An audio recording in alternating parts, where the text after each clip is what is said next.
नमस्कार। आज का हमारा विषय है काव्य गुण। काव्य गुण की परिभाषा: काव्य सौंदर्य में वृद्धि करने वाले रस के स्थायी धर्म काव्य गुण कहलाते हैं, या काव्य में रस के उत्कर्षक या उत्कर्ष में सहायक तत्व काव्य गुण कहलाते हैं। विद्यार्थियों, जिस प्रकार आत्मा के वीरता, कायरता आदि गुण होते हैं, रस को काव्य की आत्मा माना जाता है और रस के उत्कर्ष में सहायक तत्व काव्य गुण कहलाते हैं। कहने का आशय है, जो रस को बढ़ाते हैं, आनंद को बढ़ाते हैं या जो बढ़ाने में सहायक होते हैं, उन्हें ही काव्य गुण कहा जाता है। काव्य गुण 3 प्रकार के होते हैं: ओज गुण, प्रसाद गुण और माधुर्य गुण। प्रसाद गुण। प्रसाद का शाब्दिक अर्थ है प्रसन्नता। जिस रचना में सुबोधता हो, अर्थात सुनते ही अर्थ समझ में आ जाए, चित्त में तुरंत व्याप्त होने वाली रचना प्रसाद गुण युक्त होती है। कहने का आशय है, जिस रचना को पढ़ते सुनते ही उसका अर्थ समझ में आ जाए, वह प्रसाद गुण युक्त रचना है।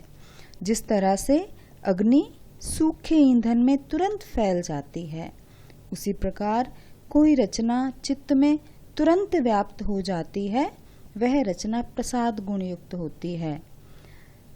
अगला बिंदु देखिए, प्रसाद गुण की अभिव्यंजना सभी रसों में होती है।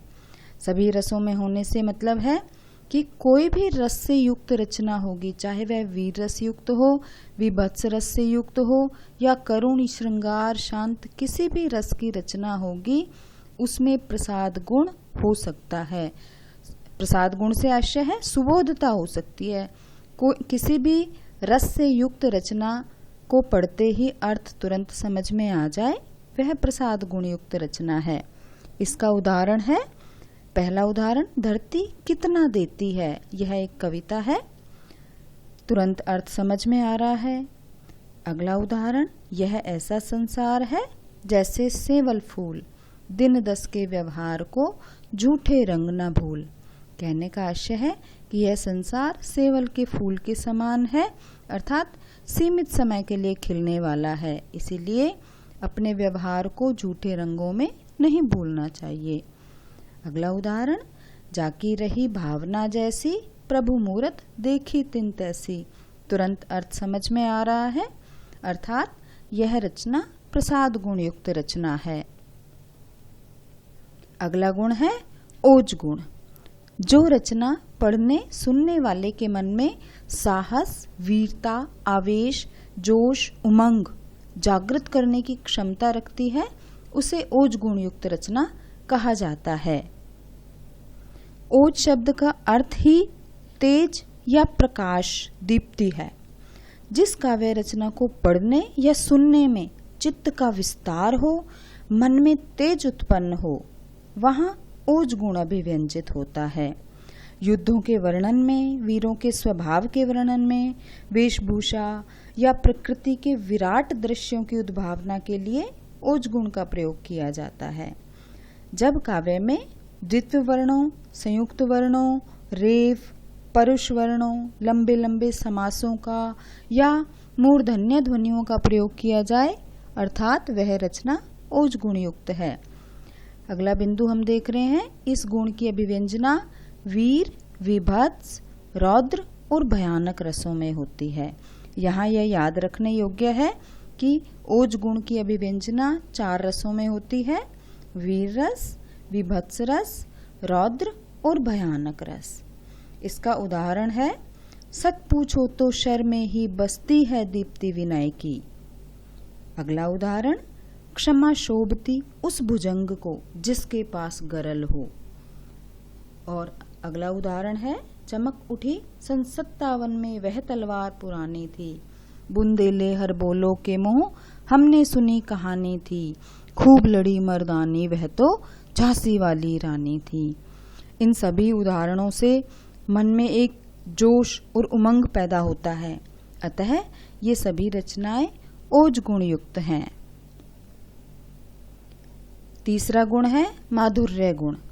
जिस काव्य रचना को पढ़ने सुनने से चित्त द्रवित हो उठे या अंतःकरण को अपने उल्लास से द्रवित करने वाली कोमल मधुर वर्ण युक्त रचना में माधुर्य गुण होता है। माधुर्य शब्द का अर्थ ही मधुरता है। जिस गुण के कारण रचना में मधुरता उत्पन्न होती है उसे माधुर्य गुण कहते हैं। माधुर्य गुण रचना के पढ़ने और सुनने से पाठक या श्रोता का मन द्रवित हो उठता है, आनंदमय हो उठता है, वह माधुर्य गुण युक्त रचना होती है। माधुर्य गुण में समासों से रहित मधुर और कोमल शब्दावली का प्रयोग होता है। इसमें टय वर्ग का और लंबे सामासिक पदों का प्रयोग बिल्कुल भी नहीं होता है। अगला बिंदु हम देख रहे हैं, इसकी अभिव्यंजना करुण, शांत और श्रृंगार रस में होती है।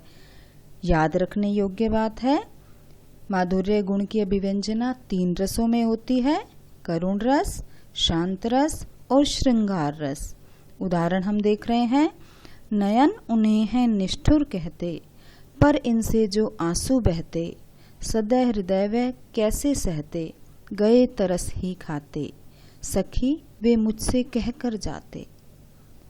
अगला उदाहरण, सघन कुंज छाया सुखद, शीतल मंद समीर। कहने का आशय है, जिस रचना को पढ़ने सुनने से मन द्रवित हो उठे वह माधुर्य गुण युक्त रचना होती है।